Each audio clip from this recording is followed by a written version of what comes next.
Olá pessoal, sejam todos muito bem-vindos ao canal Enem 360. Meu nome é Leandro Aguiar, sou professor de linguagens e hoje estou aqui para mais um conteúdo. Antes de prosseguirmos, aquele pedido especial. Inscreva-se no canal e ative o sino para receber as notificações e não perder nenhuma novidade. Vamos lá? Hoje eu quero falar sobre duas questões. Nessa primeira questão eu vou falar sobre a questão 33 do ano de 2018 da prova azul e o tópico é gêneros textuais, certo? O texto a seguir, eu vou começar a leitura e depois eu quero falar um pouco sobre a estrutura desse texto, assim como outros textos similares, beleza? A trajetória de Liesel Memminger é contada por uma narradora mórbida, surpreendentemente simpática. Ao perceber que a pequena lada de livros lhe escapa, a morte afeiçoa-se à menina e rastreia suas pegadas de 39 a 43. Traços de uma sobrevivente. A mãe comunista, perseguida pelo nazismo, envia Liesel e o irmão para o subúrbio pobre de uma cidade alemã, onde um casal se dispõe a dotá-los por dinheiro. O garoto morre no trajeto e é enterrado por um coveiro que deixa cair um livro na neve. É o primeiro de uma série que a menina vai surrupiar ao longo dos livros. O único vínculo com a família é esta obra, que ela ainda não sabe ler. A vida ao redor é a pseudo-realidade criada em torno do culto a Hitler na Segunda Guerra. Ela assiste eufórica à celebração do aniversário do Führer pela vizinhança. A morte, perplexa diante da violência humana, dá um tom leve e divertido à narrativa deste duro confronto da infância perdida e a crueldade do mundo adulto. Um sucesso absoluto e raro de crítica e público. Percebam só, pessoal, antes mesmo de falar sobre o texto, a partir de sua leitura, você já sabe que a gente está falando de uma outra obra. Se é um texto que fala de uma outra obra de maneira sucinta, de maneira rápida, direta, nós já temos contato com alguns gêneros textuais que fazem justamente essa mediação de obras, vamos dizer assim. Alguns deles, inclusive, estão aqui pedidos pela questão, né? Vejam só. Os gêneros textuais podem ser caracterizados, dentre outros fatores, por seus objetivos. Esse fragmento, esse que nós acabamos de ler, ele é o quê? Uma reportagem, um resumo, uma sinopse, uma instrução ou uma resenha? Vamos ver algumas características de alguns desses gêneros que apareceram aqui. Faremos do gênero reportagem. O que é a reportagem? Bom, segundo Maria Aparecida Lopes Rossi, ela diz o seguinte: é uma cobertura detalhada e aprofundada de fatos recentes e de grande repercussão ou de temas que o repórter procura desdobrar em seus aspectos mais importantes. Ou seja, de alguma forma é um compilado, não é, de notícias de forma detalhada e de forma aprofundada.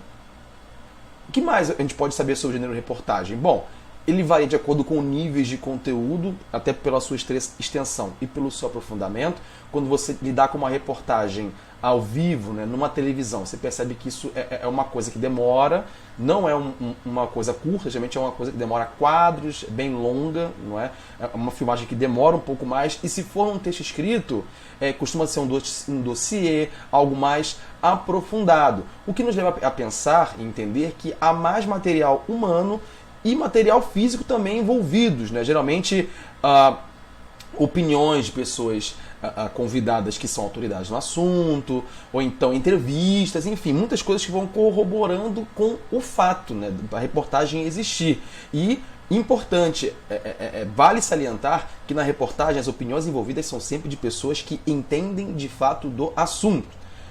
E isso também faz com que nós estejamos diante de linguagem verbal e não verbal ao mesmo tempo. Vai depender de como nós encontramos isso. Já o gênero resumo e o gênero resenha são gêneros mais curtos, podemos dizer assim, certo? O gênero resumo, ele pode ser em alguns contextos, né, sinônimo de sinopse, né? E ele tem uma abordagem expositiva. O que ele vai fazer? Ele vai destacar pontos principais a respeito de alguma obra. Comparando com o gênero resenha, é algo sensivelmente diferente, porque o gênero resenha não é baseado no texto expositivo, mas sim no texto argumentativo. Ou seja, ele não quer só cortar coisas que sejam importantes a respeito da obra, ele quer também te convencer de alguma coisa. O que faz também com que a gente entenda que haja o quê? Juízos de valor envolvidos nisso. Então perceba, resumo quer de fato resumir a história para você de alguma coisa. Ou seja, só expor dados. E no resenha não. No resenha você quer você pode conter, né, juízos de valor e quer de alguma forma convencer. ele quer, vamos dizer assim, colocar argumentos para que aquela obra seja boa ou não, relevante ou não, e daí por diante. Voltando para a questão, esse pequeno texto que nós lemos, vimos que há sim recortes importantes a respeito de uma obra, mas estamos falando de um nível reportagem, de um nível resumo, de um nível sinopse, de um nível instrução ou de um nível resenha. Percebam que ele diz aqui, em alguns trechos, algumas palavrinhas que caminham muito mais para um ponto de vista específico ou para o que a gente chama de juízo de valor. Olha o que ele diz aqui no segundo parágrafo.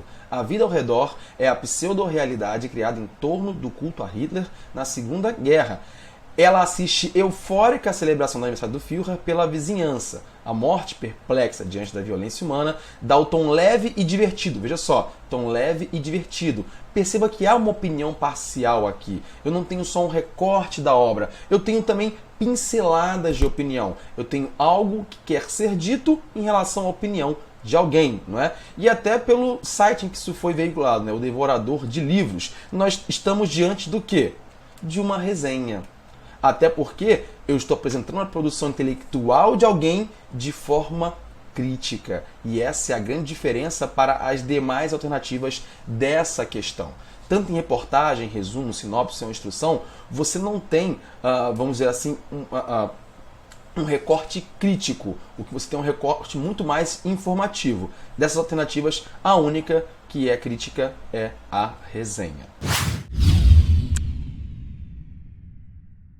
Olá novamente, pessoal. Vamos para a próxima questão. Dessa vez eu quero falar sobre a questão 37 do ano de 2018 do Caderno Azul. Quero falar agora um pouco de variedade linguística e um pouco de línguas. Essa questão em especial, ela deu muito o que falar na época de sua publicação. E eu vou explicar o porquê. Ela toca num assunto que é muito curioso, ao mesmo tempo muito informativo e, digo, muito importante de ser entendido, apesar de opiniões que ouvimos por aí. Certo? Trata-se de um texto falando sobre o Pajubá. O que vem a ser o Pajubá? O Pajubá é um dialeto que vem a partir de uma mescla, a partir de uma contribuição mútua entre o português e o Iorubá, que é uma língua da família Níger-Congo, certo? Uma língua uma família linguística africana. E aí o texto diz: Aquenda o Pajubá. Conheça o dialeto secreto utilizado por gays e travestis. Com origem no Iorubá, linguagem foi adotada por travestis e ganhou a comunidade. Bom, antes mesmo de falar sobre o texto, eu já tenho aqui várias informações importantes. Eu tenho aqui origem no Iorubá, linguagem que foi adotada por travestis e que ganhou a comunidade. Eu tenho 3 informações aqui muito importantes. Nunca se esqueça jamais, que a linguagem é um fato social. Sempre foi e sempre será. O que isso quer dizer? Que ela pode se comportar de maneira autônoma, baseado no uso que nós fazemos dela, certo? Isso faz com que ela seja, na verdade, muito livre, muito expansível, a depender do nosso próprio interesse. Falando um pouco mais sobre o Pajubá, ele é um dialeto, como eu falei, baseado no Iorubá, que é uma língua da família linguística Níger-Congo, uma língua de origem africana. Ele, ao mesmo tempo que é dialeto, porque ele é falado em alguns locais, ele também é socioleto, porque ele vai ser falado, como a própria questão diz, né, por algum recorte social, como ele foi adotado muito pelos travestis. Vale a pena nós entendermos como foi que aconteceu a evolução dos casos, certo? Apesar de ser, vamos pensar, uma língua falada por certos locais diferentes, dentro desses mesmos locais, a gente também tem que pensar na parte social, certo? E vale muito a pena também tocarmos no seguinte ponto: muito desse material já está dicionarizado, o que já aponta por um estatuto verdadeiro, por um estatuto consolidado de que essa língua existe, pessoal, de que é um dialeto, sim, existente e relevante, tá? Relevante, certo?